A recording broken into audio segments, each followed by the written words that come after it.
کہ جتنے بھی آئینے ہیں وہ ٹوٹ جائیں تو بے وقار ہو جاتے ہیں، ان کی توقیر نہیں ہوتی۔ 1,00,000 روپے کا فانوس آپ نے لٹکا دیا یہاں اور وہ گر گیا، ٹوٹا تو قیمت نہیں بچی، لیکن دل ایسی کائنات ہے جتنا زیادہ ٹوٹے اتنی ہی قیمت بڑھتی ہے۔ تو بچا بچا کے نہ رکھ اسے، تیرا آئینہ ہے وہ آئینہ کہ شکستہ ہو تو عزیز تر ہے نگاہ آئینہ ساز۔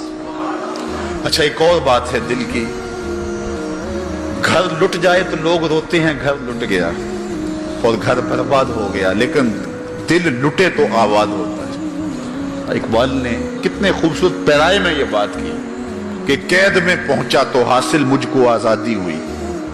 قید میں پہنچا تو حاصل مجھ کو،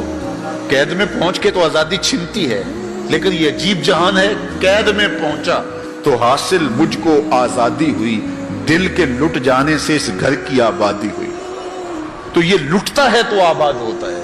وہ دل دل ہی نہیں جو ابھی تک لٹا نہیں، جب دل لٹتا ہے تو آباد ہوتا ہے۔ اور کتنے خوش نصیب وہ ہیں جو جن کے دل مدینے کی گلی میں لٹے ہیں۔ اللہ اکبر، تڑپ اس کے لیے سامان زندگی ہے۔ اللہ اکبر، مجھے بہت پرانی یاد آ گئی، میں ایک بزرگوں کے پاس گیا اور ان سے میں نے عرض کی حضور سکون قلب کے لیے دعا کیجئے، تو وہ فرمانے لگے کہ یہ تو تڑپتا ہی رہے تو اچھا ہے، اس کی تڑپ ہی زندگی ہے، اس کا تڑپنا اور بےتاب رہنا ہی زندگی ہے۔ آتش کا شعر ہے اور کتنا کمال اس نے لکھا، وہ مزہ دیا تڑپ نے میری آرزو ہے یا رب، وہ مزہ دیا تڑپ نے میری آرزو ہے یا رب، میرے دونوں پہلوؤں میں دل بے قرار ہوتا۔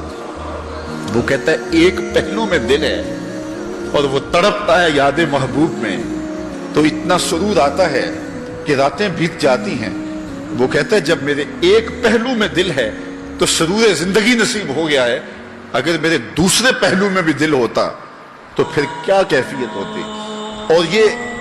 دل جو ہے پل پل بدلتا رہتا ہے، گاہے خنداں گاہے گریاں، کبھی اداس ہوتا ہے، کبھی سرشار ہو جاتا ہے، کبھی غمگین ہو جاتا ہے، کبھی مسرتوں سے لبریز ہو جاتا ہے، کبھی یاس اور قنوط کی کیفیت میں چلا جاتا ہے، کبھی امید کی بہاریں آتی ہیں۔ تو یہ عجیب اس کی کیفیت، یہ بدلتا رہتا ہے، تغیر پذیر ہوتا رہتا ہے۔ اور قلب بھی اس کو اس لیے کہتے ہیں کہ اس میں تقلیب ہوتی ہے، یہ بار بار بدلتا ہے، لمحہ لمحہ اس کی حالت تبدیل ہوتی ہے۔ تو یہ رب نے ایک عجیب کائنات بنائی ہے، عجیب رنگ بنایا ہے، اور یہ دل حضرت انسان کو دے کر کے اس نے اپنی محبتوں کا مرکز بنایا ہے۔ رب نہیں چاہتا کہ اس میں کوئی اور بھی بسے، وہ کہتا ہے یہ ڈیرا تو میں نے اپنے لیے بنایا ہے، اور بدبخت تو نے کسی اور کو بسا لیا یہاں،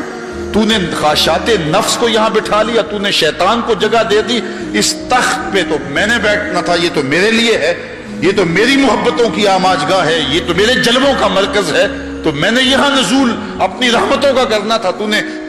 کس غیر کو بٹھا لیا۔ یار حجلہ عروسی کے اندر اگر کوئی غیر ہو تو پھر غیرت مند محبوب تو وہاں نہیں آتا،